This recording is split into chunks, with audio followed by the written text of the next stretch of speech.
What I liked about your talk, because I put you in a box of conspiracy, you offered spiritual solutions.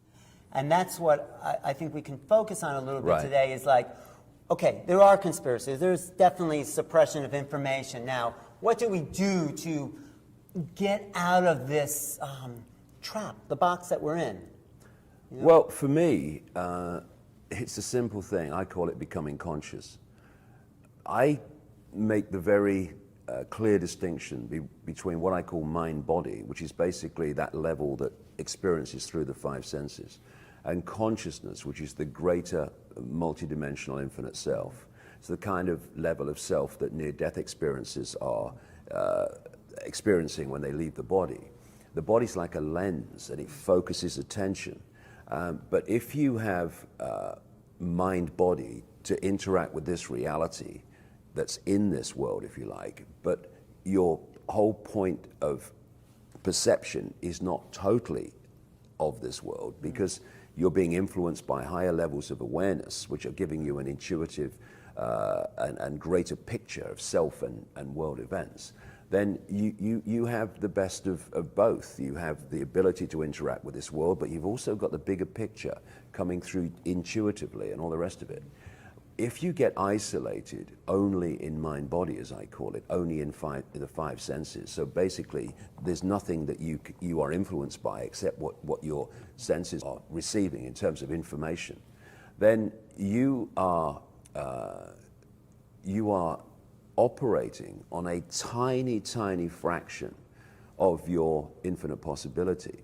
And when you are disconnected from an influence of your real consciousness, then there's one place to look to get a fix on who you are, where you are, and world events, and that's this way. And if that information flow through the education system, as we bravely call it, and through the mainstream media, etc., is your only source of getting a fix on you and the self in the world, then you're going to get a distorted, limited picture of yourself and world events, because the cabal that I've been exposing for the best part of 2 decades, in fact more than that, control the flow of information. They dictate what is taught in the schools and universities. They dictate what comes through the mainstream media, and therefore the whole kind of foundation of human control is disconnect them from an influence of consciousness, isolate their attention in the five senses, and then program that isolated level with a version of self in the world that suits your agenda for global control. There was a conspiracy to suppress this information and emphasize two polarities, which should actually be one, but two polarities in the way that they are expressed in our society. One is religion, and the other one is science. And we see religion and science as opposite sides, when true spirituality and true science are actually the same thing. Exactly. But they pull them into a polarity. Now, here's a simple question that I ask myself. I've traveled the world a lot, I see them. We have thousands and thousands of television channels all over the world, endless thousands and thousands of newspapers and radio stations. Apart from those that specialize in it because they're presented by people who are interested in the information, how many times do you ever see anywhere in the world television documentaries asking anything about the nature of reality? You don't see them. It's unbelievable what's happening now. People are waking up and literally, what do we say? People say, I woke up. Yes, from the trance that we've been held in. And you know, when you look at a hypnotist stage show, and I went to many researching one particular book, they are implanting what? Belief systems and implanting senses of reality into the brain mind, which then decodes reality to fit the implanted belief. Thus, they'll see someone naked in the audience or an elephant in the audience when they're not really there. And what do? You snap your fingers and they wake up, and suddenly you're not seeing the elephant in the audience anymore. And so when you wake up from the trance, the way that you perceive reality is transformed. And people go, why couldn't I see it before? It's so obvious, because you were in the trance before. And so what we are looking at is this amass sleeping beauty waking up called humanity from the spell that's been cast upon us. What's going on is a holographic movie in our head which we are decoding. And thus the way we decode reality from this information field dictates what our so-called physical holographic experience is. And the way we decode reality is dictated by our sense of reality.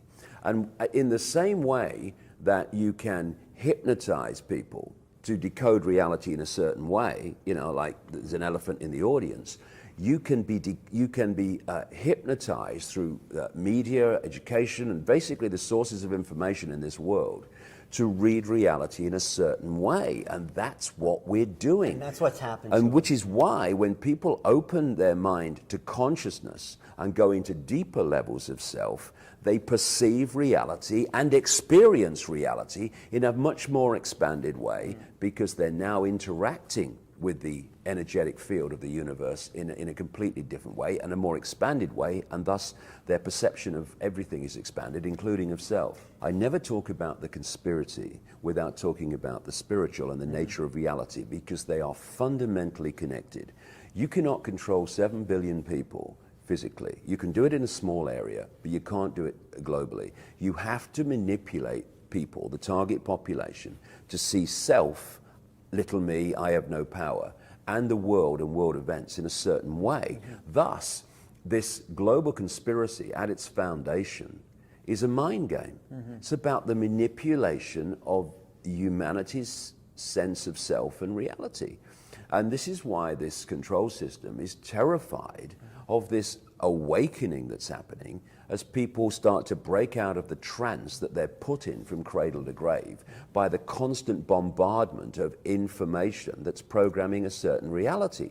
This is why the suppression of real science and the funding of mainstream science is directed to make sure that mainstream science, which of course dominates the media version of science and reality, never actually connects the dots so that we see that everything is one, so we see that we are actually infinite consciousness having an experience rather than being the experience. The self-identity with the experience, like I am David Icke or I am Ethel Jones that works down the store, that self-identity will always pull you into a sense of I can't, limitation, little me. Whereas when we then realize, which is what science is funded and structured to suppress, when we realize that actually we are consciousness having the experience, we're not actually the experience, then suddenly your sense of self moves from little me to infinite me, and therefore your ability to be manipulated becomes dramatically less. We are being subjected, and have been for eons, to a broadcast transmission. That doesn't make it sound as advanced as it really is, but in principle a broadcast transmission which we are tuned to, and our DNA, which is a receiver-transmitter system, is picking up. And thus we are experiencing a contracted fake reality compared with the expansion of reality that we should be experiencing. And in principle, and in many ways in detail, the Matrix movie series was spot on in the way that we are decoding this fake reality, believing it to be real.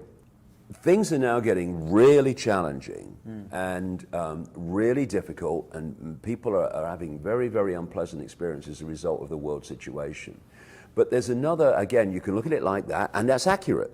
But you look at it in another way and you say, if it wasn't happening, if it was just toddling along and everything was kind of just about all right, then there wouldn't be this awakening. Exactly. There wouldn't be this, these people standing up in Occupy protests and saying, I can see the situation now, I'm a slave, I'm not having it. That wouldn't be happening. So these challenges are also gifts. You know, I've said many times, related to my own life, never mind the principle in general, that life tends to give you your greatest gifts brilliantly disguised as your worst nightmare.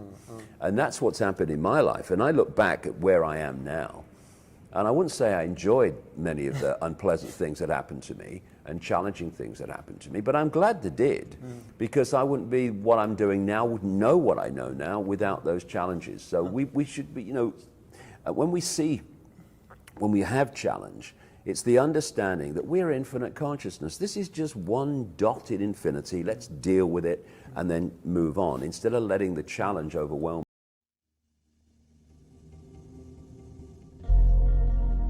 One of the key things we need to do is to change our self-identity. If you identify as your name, your life story, your race, your religion, your background, whatever, you are identifying with a set of labels that are transitory and are incredibly brief. And those set of labels are not you. They are what you are experiencing. I am not David Icke. I am a point of attention, which can be myopic or vast, within an infinite stream of consciousness. And you are a point of attention in that same consciousness that observes reality from a different point of view. We are all points of attention in that same one consciousness, which is why racism is so ludicrous. And if you self-identify with your labels as the I, the total I, then you see the world in a certain way, and it can be very frightening. But when you self-identify as I am eternal, infinite awareness having this experience, and when I leave the body, which is just a way that focuses our attention within a tiny band of frequency, and when we leave the body, our attention expands as far as we want it to, because that attention is no longer being focused through the body, through the five senses. And we go on experiencing and exploring forever. This is a brief experience for a point of eternal consciousness that we give a name to. And when you observe the world from that perspective, which is where I've been coming from for a long time now, it's not so frightening. And you have the ability to connect dots because you're seeing things from a panorama and not a myopia. And from myopia can seem very, very fearful, but from the panorama, it's just another experience. Our perceptions, and it can be explained very simply how this works, our perceptions become our experience. And if you fall into fear of something, everything in this reality is a frequency. Every thought is a frequency. Fear is a frequency. It's a different frequency to love. It's a different frequency to joy. But our perceptions are also frequencies. And everybody has the power to use their mind to dictate their own reality. Why is it that this cult, this system, is so desperate to control human perception? Because it knows human perception becomes human experience. And if we fall into states of fear, we are going to manifest fear, reasons to fear all around us. But if we take our minds back, we take our consciousness back, we can create a different reality. Because what is human society? It's the sum total of human perception. Human perception changes, human society must change because it's just a reflection of the sum total of human perception. We love each other, we live in a loving world.